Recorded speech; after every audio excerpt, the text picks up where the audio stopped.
Buongiorno, buon pomeriggio, e buonasera to all of our Laziali tuning in. Have a special guest today, Eric Krakauer, our broadcaster, commentator here with Charlotte FC. This is fun. Want to talk about a player signing on Lazio's front. Our world's colliding a little bit. Eric, well, we both support Charlotte FC on the European side of things. Obviously, as you all know, I'm a Lazio supporter, but Eric, a supporter of Sporting, and our two clubs have done a little bit of business here at the close of the winter transfer mercato, and we've just signed a player from your club, Jovane Cabral, and I wanted to bring in Eric to chat a little bit about the player himself and what us Laziali can expect from him. So Eric, what are your thoughts? Well, worth mentioning as well that Portugal and Italy may face each other in the playoffs, so I just wanted to put that in there.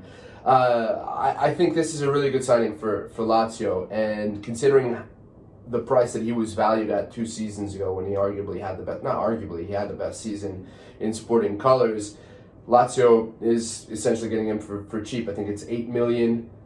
If with an option to buy, it's not even an obligation. Yep, not an obligation. So this is a guy who's got an incredible ceiling, and the reason they wanted to ship him out is because they're going to get a decent amount of money, and Sporting don't have the best finances in the world, and they wanted to bring in an English guy by the name of Marcus Edwards, who is a Tottenham Academy product, has been playing in Portugal for a while. And the thing with Jovane Cabral so far at Sporting, because I would imagine that a lot of the questions would be, well, if he's so good, why are you selling him? Particularly when you're in a title race once again.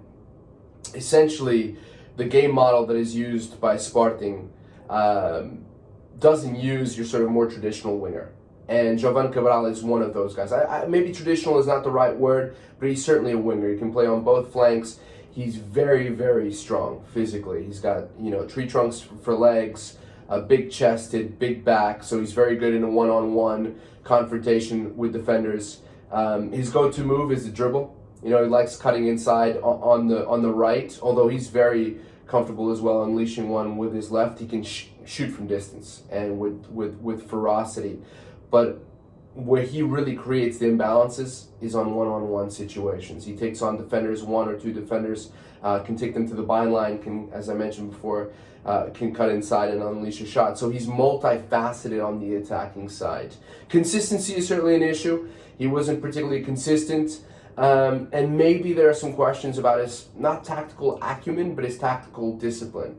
Ruben Amorim, who's the coach of Sporting, has a very specific way that he likes to play, and he just happened to find in other players like Pedro Gonçalves, who was the top scorer last season for Sporting as an example, Pablo Sarabia, who's come over on loan for PSG. In those 2 players, he has guys who just fit a lot better in his system. So I think this was one of those situations where there was a market for Jovane Cabral. I know that some MLS teams were looking at him as well, and because his ceiling is so high, I believe that with the right nurturing, with the right tinkering, the right coach, whether that's Sadi or not, is a question for you guys to determine. I think he can be a significant player for Lazio, and I think we could see Sporting regret the numbers that they sold him for, or will potentially sell him for in the future if he hits the ground running at the Olimpico. So some of the pushback from Lazio fans really early on with this signing is that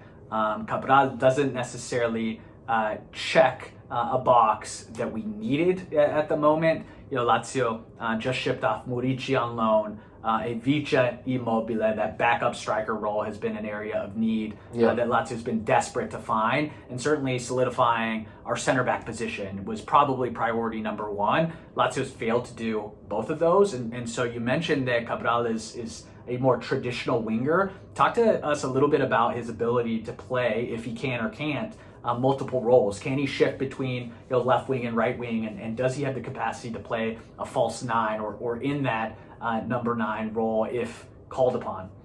I don't know about a false 9 because that's a very specific sort of position, but I think that he has the versatility to play pretty much anywhere across the attacking line. He's more of a winger. He likes dribbling at people, so you definitely don't want to have him with his back to goal as an attacking pivot, more a stereotypical striker. I don't think he can perform that duty. But if you look at some of the qualities that have made Immobile so successful at Lazio, the fact that he can run the seams really well, that he uses speed to his advantage to get behind center backs, I think those are qualities and attributes that Jovane Cabral definitely brings to the table. He's Cape Verdean, but there was some talk a couple of years ago about potentially naturalizing him as a Portuguese player in order to fit the Portuguese national team.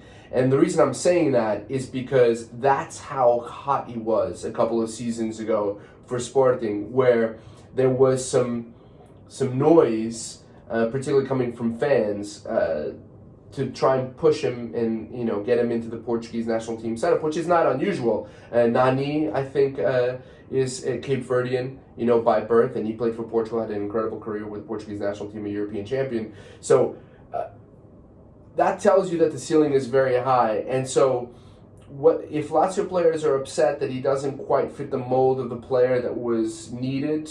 I don't think that is important enough when you realize that you may have a gem on your hands that just needs an arm around his shoulder and someone who can really teach him to fit into the system that Sarri is trying to employ. Felipe Anderson is playing for Lazio.